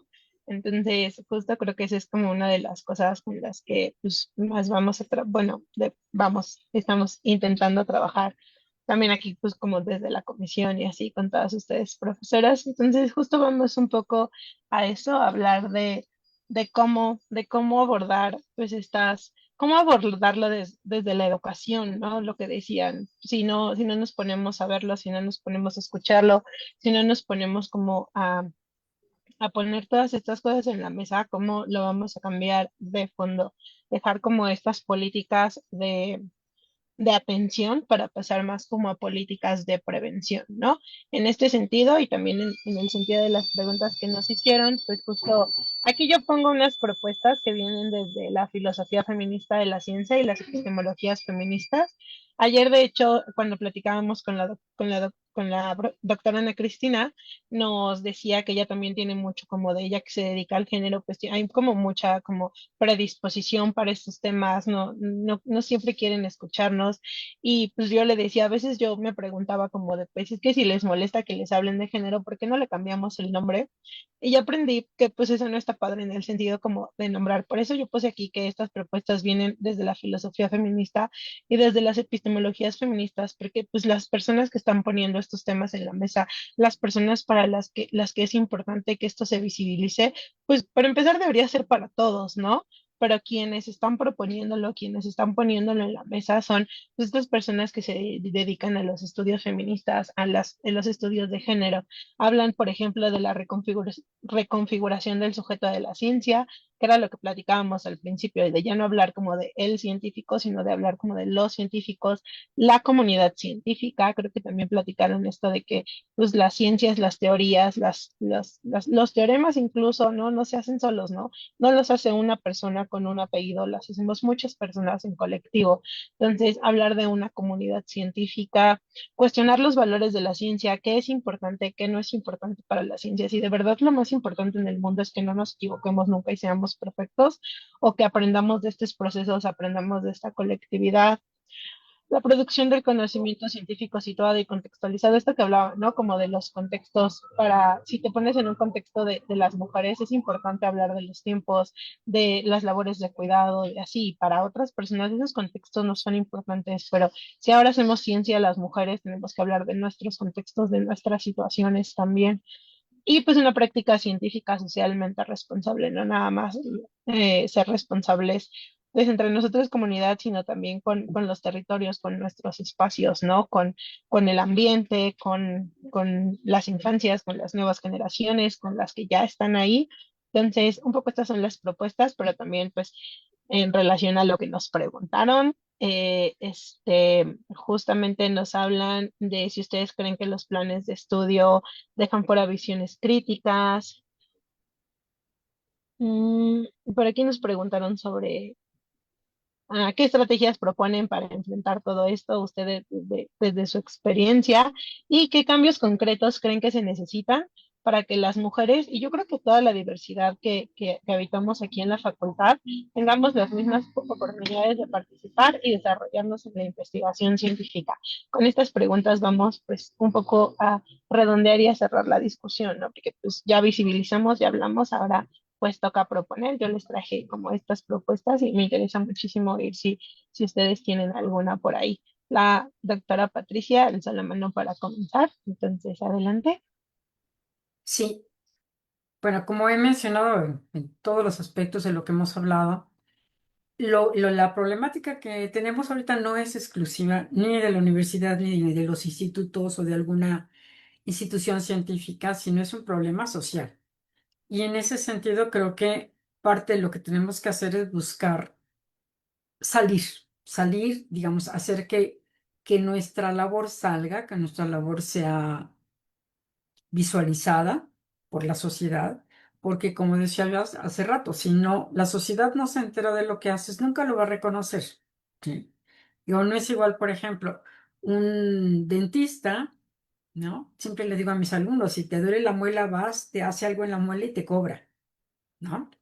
Pero los biólogos nos piden ayuda, vamos, hacemos lo que nos pidieron que hiciéramos y hasta más.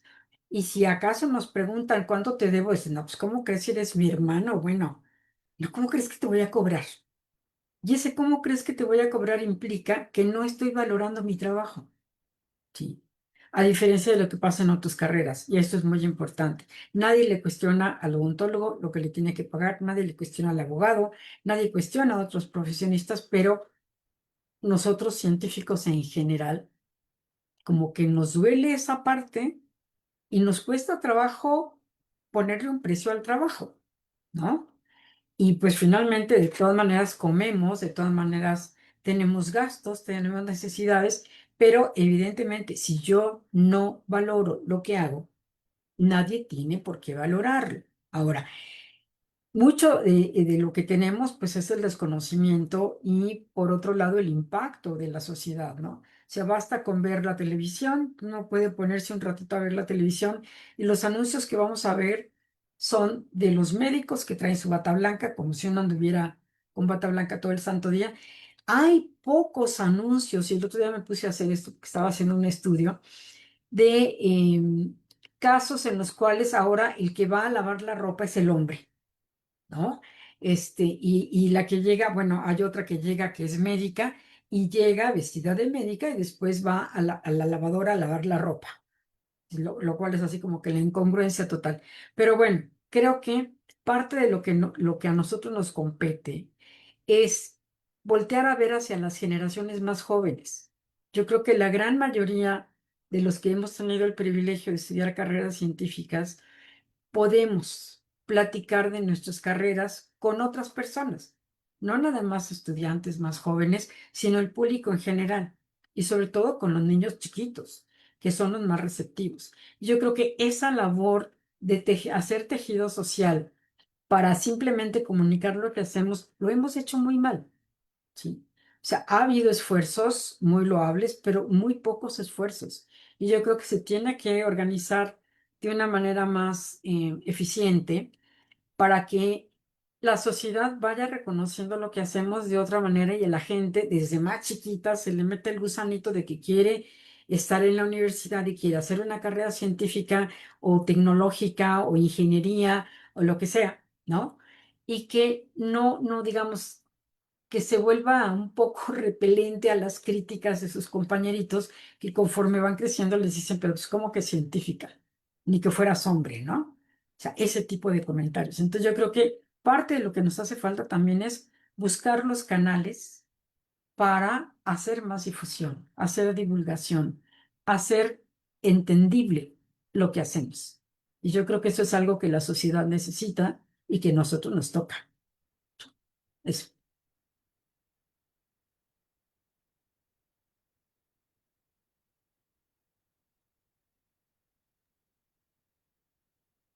Mariana. Bueno, pues creo que Mariana se congeló. Sí, Pues creo que sí. Tú sigue, tú sigue. bueno, pues yo lo que quería comentar es que al hacer un plan de estudios, un nuevo plan de estudios en la universidad, pues por las políticas nuevas de género es mandatorio el incluir una materia de género en los planes y programas.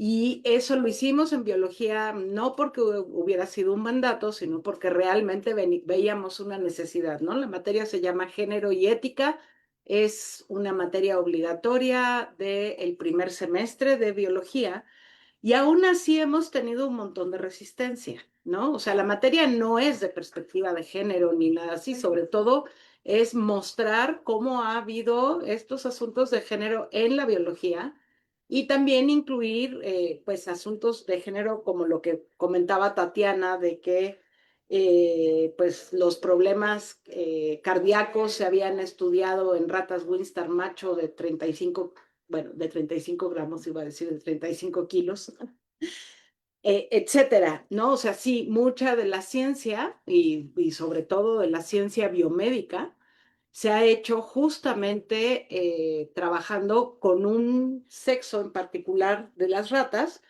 y si se trata de resolver problemas de los hombres, como son el corazón, pues entonces eran ratas macho, y pues cosas como la depresión, pues sí se estudiaban en ratas hembras. Ese mismo problema que tenemos ahora de no saber cómo tratar un infarto en las mujeres, se tiene en que no se conocen las dosis de antidepresivos en los hombres, ¿no? Porque la depresión pues, es propiamente femenina y es un problema femenino.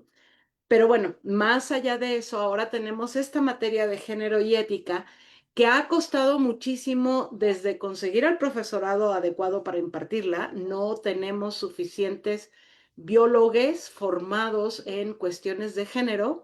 No tenemos suficientes, creo que son 2 los que hay en la facultad, ¿no? 2 o 3 personas que están formadas en género en la facultad y pues hemos tenido que traer gente de otras facultades que están formadas en género, pero no están formadas en bioética, ¿no? Y entonces, pues sí necesitamos lograr que nuestros biólogos se formen en esta nueva área porque tenemos una materia que impartir y que ha sido muy difícil, ¿no? Porque el profesorado dice, ay, pero ¿para qué van a perder 4 horas a la semana con esa tontería? ¿No? Mucho alumnado también lo opina así, ¿no?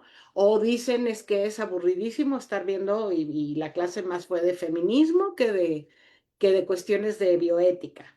Entonces, pues creo que tenemos que impulsar ese tipo de iniciativas, ¿no? Impulsar que tomar un curso con perspectiva de género sea obligatorio para todo el profesorado, para todo el personal administrativo, para todo el personal directivo. Todo el mundo lo dice así como, ay, ya vas a salir con que tengo que tomar un curso de género. Pues sí tienes que tomarlo, ¿no? Y no solo tienes que tomarlo, sino que tienes que introyectarlo. No sirve nada más que vayas y te aplastes ahí y tengas tu papelito de que ya lo tomaste. Entonces, bueno, pues creo que cosas por hacer nos quedan muchas, muchas, muchas. Ya. Así es, ya regresé, una disculpa, se me fue como un momentito el internet. Vamos con la participación de la doctora Tatiana, creo que también la vi con su manito alzada. Sí, yo, o sea, siento que en realidad yo no sabría qué hacer con los, o sea, no sabría qué hacer con muchas cosas. Y creo que tiene que ver con que hemos avanzado mucho, no sé si en una sola dirección, y hemos, quizás hemos seguido como otros patrones de las áreas sociales y deberíamos empezar a discutir dentro de las ciencias per se. Entonces, por ejemplo, el otro día hablábamos con Carla que esto justo de lo de los cursos de género, los cursos de género en física, en biología, en matemáticas, y decíamos, a ver, no podemos seguir diciendo que las áreas STEM tienen menos mujeres sin hacer estudios más serios de ciencia y género, ¿no? Hay bastantes, en el CEICH se hacen. Hoy en la mañana justo había esta plática con Ana Cristina y la doctora Siobhan. Sí se hacen, pero creo que a lo mejor en la facultad tendríamos que también repensar cómo introdujimos esa discusión, que en un momento está bien, pero a lo mejor en este momento necesitamos empezarle a dar la vuelta. Y necesitamos, porque efectivamente cuando hablamos con otras personas de la facultad sobre estos cursos, pues te dicen, ahí es puro rollo, ahí es una onda ahí que trae, o sea, vale menos, porque es como si me vinieran a adoctrinar, a echar rollo. No hemos logrado que no se vea así, no hemos logrado que no se vea como una parte de desarrollo integral del científico o científica. No, no hemos logrado nosotras mismas, no sé cómo explicarlo, no hemos logrado integrarlo, no como una clase extra para que nos portemos bien, porque eso es un poco lo que estamos haciendo, una clase extra para portarnos bien o entender por qué no tenemos que portarnos mal. Y por eso pasa también mucho lo que está diciendo Claudia, pues hay varios agresores que van, toman el curso y luego te echan un rollo feminista que no veas. Y es solo porque pues así me porto bien y entonces ya me dejan y estamos con la fiesta en paz. Entonces es un poco igual que los baños, pues cerrémoslo y ya. Estamos todos tranquilos, la fiesta en paz, ya no va a haber denuncias porque no va a suceder y ya. Yo creo que tenemos que dar la discusión de cómo sí. O sea, cómo nuestras clases de género, incluso como nuestras clases de ética y bioética, porque también se están convirtiendo en clases de pórtense bien, hagan las cosas bien, y no las estamos realmente integrando en la repercusión que tiene en la ciencia, por ejemplo. No las estamos integrando en este análisis, y repito, o sea, insisto, nos las pasamos diciendo es que hay menos mujeres en la ciencia, o también lo hablamos el otro día, a lo mejor está muy bien que sigamos hablando de eso, pero creo que tenemos que empezar a discutir cómo realmente integrarlo en la repercusión de nuestro cotidiano de quehacer científico. Y entonces quizás para otras personas en la facultad va a dejar de ser un extra que no importa, social o de rollo político incluso, o de rollo moral, como va a empezar a cobrar otro peso, ¿no? Y siento que por ahí también tenemos que empezar a discutirlo, qué vamos a hacer en la facultad, porque al mismo tiempo siento que se genera ahí vienen otra vez con su rollo, ay ya que con chale con su rollo, ya sí, ok, me voy a aprender unos cuantos, 2 o 3 nombres de científicas y ya. Y entonces no vamos a avanzar porque nomás estamos repitiendo un mismo círculo. Pienso que tenemos mucho trabajo, pero creo que tenemos que sentarnos a pensarle bien, ¿no? Cómo sí integrarlo. Esto de los baños, por ejemplo, lo discutimos mucho en el paro de las estudiantes y se nos ocurrían cosas, pues no sé, a ver, pongámosles camaritas en los baños de los hombres, a ver qué sienten que los graben o hagámoslo sentir un poco como nos sentimos nosotras para ver si así. Y como que siento que hay que echarle mucho coco, mucho, porque no es nomás, o sea, esto que dicen, por ejemplo, ¿cómo haces que el agresor no agreda? Entienda que está mal sin repetirle y repetirle y repetirle porque evidentemente no está entrando al cerebro. Y creo que ahí tenemos mucho trabajo por hacer, que tiene que ver con sentarnos a discutir, ¿no? Muchas gracias, profesora. La doctora Carmen también tiene su mano alzada. Adelante. Gracias. Sí, yo creo que bueno, quisiera retomar esto último que dijo Tatiana, con lo que yo quería empezar, ¿no? Creo que lo que hace falta, digamos, pensando en cómo hacer que esto sea algo que sucede en la facultad, ¿no? O sea, yo entiendo lo que dice Pati, ¿no? Que es una cosa que está en la sociedad, en cualquier país, ¿no? Y el problema es enorme, ¿no? A mí me gusta pensarlo un poco más para no sentirme completamente abrumada y decir, no tiene solución, ¿no? Decir, bueno, pensemos en la facultad, ¿qué podríamos hacer? Además de las cosas que propuso Patricia hacia afuera, que me parecen importantes, pero creo que una cosa que falta y que no hemos logrado, y nos incluyo aquí porque creo que somos personas que estamos comprometidas con este tema y nos interesa, ¿no? Deberían ser todas las personas de la facultad. Pero bueno, no se ha logrado eso, ¿no? No hemos logrado, no se ha logrado que haya un interés genuino en estos temas, ¿no? Y a mí creo que algo que se tiene, o sea, yo quisiera pensar en que se puede lograr tener un interés genuino en la mayoría de las personas, pero mientras eso sucede, el camino que sugiere o dice Claudia, me parece que es algo que puede funcionar. El profesorado de la Facultad de Ciencias tiene que tomar cursos de perspectiva, ¿no? Tiene que. Lo mismo con el equipo de dirección, ¿no? Todo el equipo administrativo tiene que tomar estos cursos. Las personas en la Secretaría de Comunicación, por favor, tienen que tomar estos cursos. Y muchos otros, ¿no? Pero estos. Creo que se pueden hacer cosas, ¿no? ¿Va a parecer una imposición?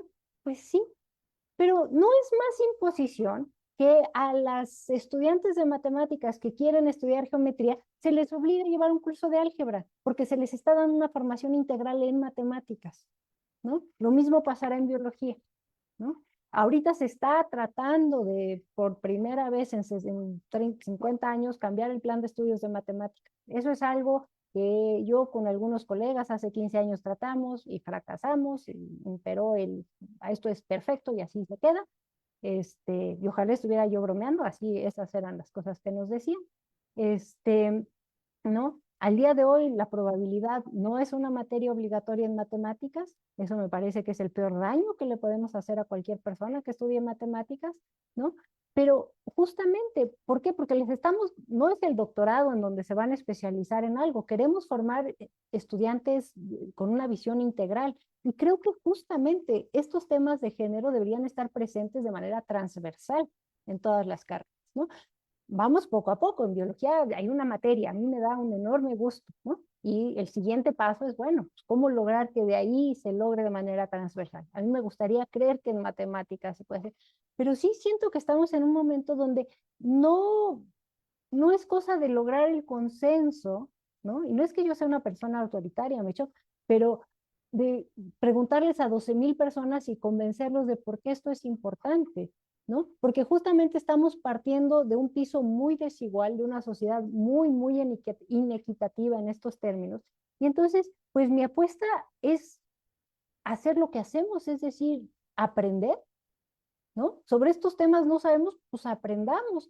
Y son temas que se aprenden, que se desarrollan de una manera distinta que un curso de álgebra, pues sí, ¿no? No va a haber una demostración en estos cursos y no va a haber un experimento en el laboratorio. Sí, pero creo que deberíamos como profesorado estar dispuestos a aprender algo. Y creo que ahí hay algo que quizá, desde mi punto de vista, es como que el paso que más cuesta trabajo, ¿no? Que es este trabajo que nos cuesta a las personas admitir que estamos haciendo algo mal, no nos gusta, ¿no? Y entonces, en pedir este cambio, como que implícitamente estamos diciendo es que como se está haciendo ahorita, lo estamos haciendo no de la mejor manera, no de la manera correcta, y somos responsables de eso. Entonces, como que hay mucha responsabilidad que tenemos que aceptar cuando decimos es que estamos perpetuando el mismo sistema que es injusto. Pero pues es el caso y tenemos que aceptarlo y la única manera es pues, dando un brinco, aprendiendo un poquito más. Entonces, a mí me parece que sí, ¿no? O sea, se me ocurren muchas maneras, ¿no? Viene la renovación del PRI de para que puedas acceder a C o D, tienes que tomar un curso de género de 40 horas mínimo. ¿No te gusta? Bueno, pues no lo tomo. O sea, creo que hay muchas maneras que se pueden ingeniar desde la facultad, quizá con ayuda de la SIGO, que nos ayuden a que las personas que impartimos clases, ¿no? Podamos hacerlo con una perspectiva de género suficientemente adecuada para que nuestro alumnado lo reciba de una manera adecuada, ¿no? Y podamos como que romper un poquito estas barreras que hay de género en la ciencia, ¿no? En todo. Muchas gracias. Pues justo como con estas participaciones vamos a cerrar el conversatorio. Yo justo quiero decirles que pues creo que tener estos conversatorios es como un gran primer paso para poder poner todos estos temas en la mesa. Digo, habla muchísimo del compromiso que como institución, como profesores, como parte de esta comunidad tenemos. Y pues les quiero agradecer muchísimo, profesoras, por haber querido estar aquí, por haber compartido todas las cosas que compartieron hoy con nosotros. Yo me llevo como muchísimas cosas, muchas propuestas, como mucha información muy valiosa para mí, para pues, lo que estoy haciendo y pues espero que para ustedes haya sido igual, que hayan disfrutado como de estar aquí, de platicar todas estas cosas, que se lleven algo de este espacio y le voy a pasar la palabra a Carla para ya ir cerrando y terminando con este ejercicio. Muchas gracias, Carla. Muchas No, pues, gracias, profesoras. gracias a ti, Mariana, por esta moderación. Gracias, Carmen, Claudia, Patti y Tatiana. Muchas gracias. Siempre es un gusto compartir con ustedes estos espacios. Y como decía Mariana, esto tiene que seguir haciéndose, pues porque el problema no ha acabado. O sea, como uno está como con su círculo a veces cercano, dice, no, pues sí, todas estamos en lo mismo, pero realmente es un círculo pequeño, viéndolo como en perspectiva con respecto al grosor, al número total, ¿no? De todos los profesores que habemos en la universidad, no solo en la Facultad de Ciencias, todos los alumnos, pues somos una gran comunidad y hay que seguir sumando esfuerzos, ¿no? Gracias a todas ustedes, gracias a la audiencia por compartir estos espacios también y los esperamos mañana a las 12 con otra ponencia para sumar con estas pequeñas grandes acciones en pro de la igualdad sustantiva en la universidad. Gracias y hasta mañana. Muchas gracias. Gracias.